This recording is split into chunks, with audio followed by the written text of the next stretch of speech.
此事要从200年前那一场争国本事件说起。太子者，国之根本。当时仁宗在位，太子之位空悬10余年。争太子之位的2位皇子中，一位是嫡长子，另一位是贵子所生的庶出皇子。那位贵人甚是妩媚妖艳，深得仁宗宠爱。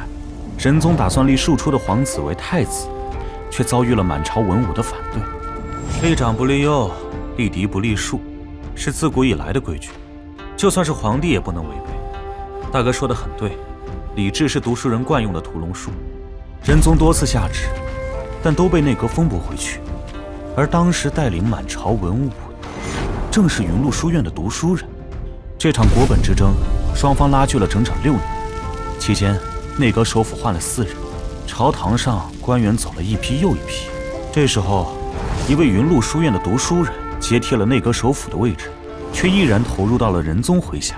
他顶着谩骂为仁宗解决了此事，闹得沸沸腾腾的国本之争终于结束。而云麓书院因为此事被仁宗厌恶，仁宗他意识到云麓书院的存在不利于皇权的统治。这时陈惠提出组建国子监，由朝廷培养人才，儒家的衰弱也至此开始。这就是云麓书院和国子监关于儒家正统之争的由来。国子监是国立大学，云麓书院是私立，私立怎么可能干得过国立？大哥有什么感想？我指的是争国本这件事，与学术无关。是觉得涉及到学术的话，大哥这样的泥腿子答不上来。哼，表面是争国本，实际上是权力之争。读书人想施展抱负，必须手握大权，而一个国家的权力体量是固定的。当你手握更大的权力时，便有其他人失去权力。党争的最高境界是架空皇帝，成为无冕之王。怎么，我说的不对？你继续说。很对，但这话不能乱说。儒家的屠龙术再怎么厉害，终究还是皇权更强一些。把持朝政只是一时的，到最后都会被清除，因为臣子永远是臣子。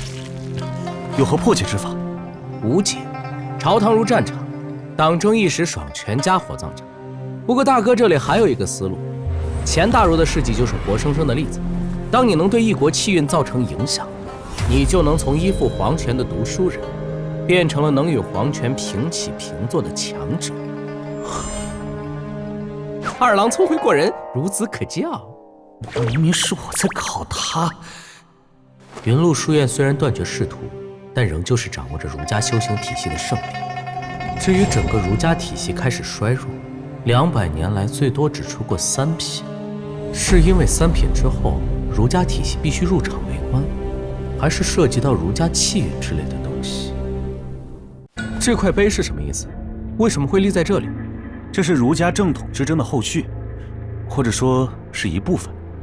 那位程亚圣经才绝艳，他建立国子监后，为了超越云麓书院，历时13年，创建了一套青出于蓝而胜于蓝的教育体系。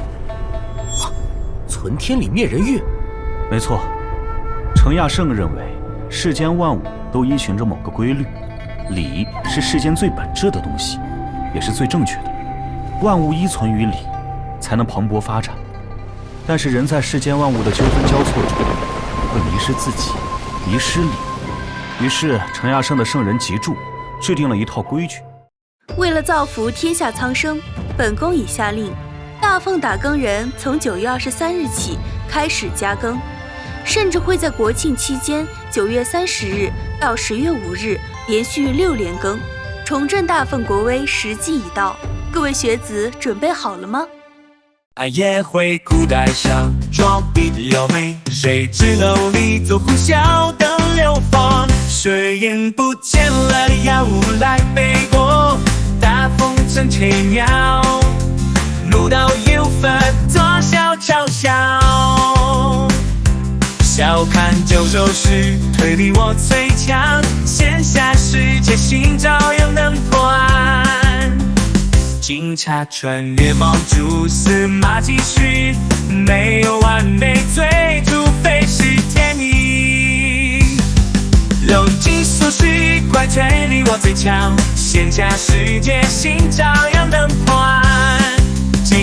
穿越梦，蛛丝马迹寻，没有完美罪，除非是天意。拉风大个人笑谈风纪，有头有脸梦老的现实线，推理破谜团警察也呈现，笑看江湖路轻松又自在，笑看九州是推理我最强，线下世界寻找样的破案，警察穿越梦，蛛丝马迹寻，没有完美罪。